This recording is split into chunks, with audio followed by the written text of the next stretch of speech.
శ్రీమతే రామాంజన్మ అందరికీ దాసోహమండి. ధనుర్మాసంలో 27వ రోజైన ఈరోజు మన పాలకొల్లు అష్టభుజ లక్ష్మీనారాయణ స్వామివారి సన్నిధిలోని ఆండాళ్ళమ్మ జడ వైభవం సేవిద్దాం.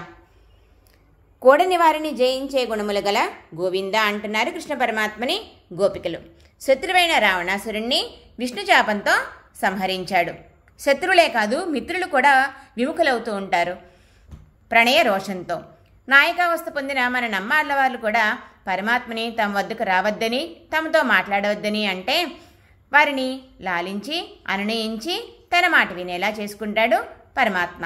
మరి గోపికల్ని కూడా తన వేణుగానంతో వశం చేసుకున్నాడు. నువ్వు మా పేర్లని వేణువుపై కీర్తిస్తుంటే మేము మాత్రం ప్రకాశంగా నిన్ను గోవిందా అని పాడుతున్నాం. కాబట్టి మాకు నువ్వు చెవిదుద్దులు, కర్ణపువ్వులు మొదలైన అనేక ఆభరణాలు ఇచ్చి సన్మానం చెయ్యాలి అంటున్నారు గోపికలు. చెవిదుద్దులు అంటే ఆచార్యులు ఉపదేశం చేసే తిరుమంత్రం, కర్ణపువ్వులు అంటే ద్వైమంత్రం. ఇలా అనేక రకాలైన ఆభరణాలతో అలంకారం అంటే జీవుడు విరజాస్నానం అయ్యాక పరమాత్మ తానే స్వయంగా బ్రహ్మాలంకారాలన్నీ చేయిస్తాడు కదండి.